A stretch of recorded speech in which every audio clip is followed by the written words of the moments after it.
आप सभी को मेरा प्यार भरा नमस्कार। इस मंगलमय समय में, दुर्गा पूजा में, स्टूडेंट के लिए तो आखिरकार कुछ मंगल हो नहीं रहा है। बार बार एक ही मैसेज, सर मेरा क्यों नहीं हुआ, हमने इतना नंबर स्कोर किया था। स्पेशली बहुत सारे ऐसे लोग हैं जो स्पेशली एससी भी, जिनका 63 मार्क्स था, उनका भी नहीं हुआ।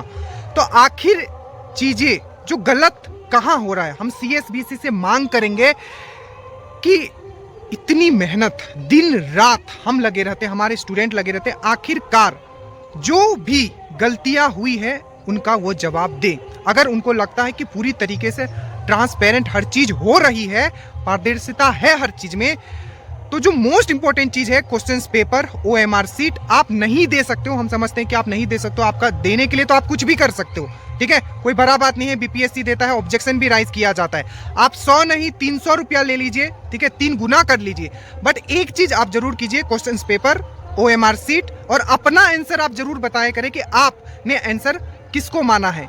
क्योंकि अगर आप वो चीज जब तक नहीं बताओगे, मैं फिर से कहता हूं, ये सिर्फ बिहार पुलिस वालों के लिए नहीं है, दरोगा वाले भी 1275, अगर आपको पता हो उस समय भी कितना पीटी के बाद कितना प्रॉब्लम हुआ था, अगर आपको याद है तो इस बार भी होगा। तो ये जो पारदर्शिता है, जो ट्रांसपेरेंसी, पता नहीं है बाबा आधा बोलते हैं ना, बाबा आदम जमाने का पता नहीं कौन सा सिस्टम इन लोग अपना रहे हैं कि एग्जाम देते हैं, ना क्वेश्चन पेपर पता है, ना आंसर का पता है, कुछ नहीं। चलो आप नहीं दे सकते हो तो कम से कम अपलोड ही कर दिया करो।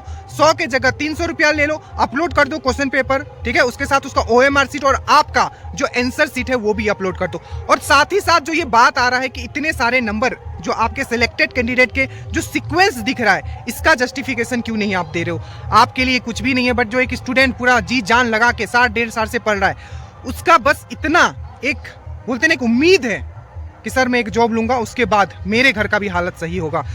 तो सीएसबीसी से क्या ही मैं बोलूं, मंत्री जी से, हमारे मुख्यमंत्री जी से अनुरोध है, ठीक है, कि जो बाबा आदम जमाने का जो सिस्टम लगाया गया है कि एग्जाम दे के आते हैं, पता ही नहीं चलता है कि क्या उन्होंने आंसर माना है, ठीक है, किस बेसिस पे हमको बाहर निकाला गया है, ये सब चीजें कब तक चलेगी। और यही चीज दरोगा में भी हो रहा है, ठीक है। जब बीपीएससी दे सकता है तो इनको देने में क्या प्रॉब्लम है। देखना दरोगा में फिर से, आज ये नोट कर लो, स्क्रीनशॉट ले लो, दरोगा वालों के साथ भी फिर से यही होगा। क्योंकि प्री का जब रिजल्ट आएगा, बहुत लोग ऐसे होंगे जो बोलेंगे सर मेरा तो इतना नंबर था, हो जाना चाहिए था, पर मेरा हुआ ही नहीं, आखिर क्यों नहीं हुआ। तो जब तक आप ये नहीं बताओगे कि आपका आंसर क्या है, ओएमआर सीट जारी नहीं करोगे, क्वेश्चन पेपर नहीं दोगे, एटलीस्ट आप लोग अपलोड जरूर किया करें, ठीक है। तो जो भी ये चीजें हुई है, सीएसबीसी को इस पे ऊपर जवाब देना चाहिए और सबको आगे निकल के, जितने भी बड़े टीचरों में फिर से कहता हूं, आप चैनल को जरूर सब्सक्राइब करें ताकि आपका जो आवाज है, ठीक है, हम काफी और दूर तक ले जाएं।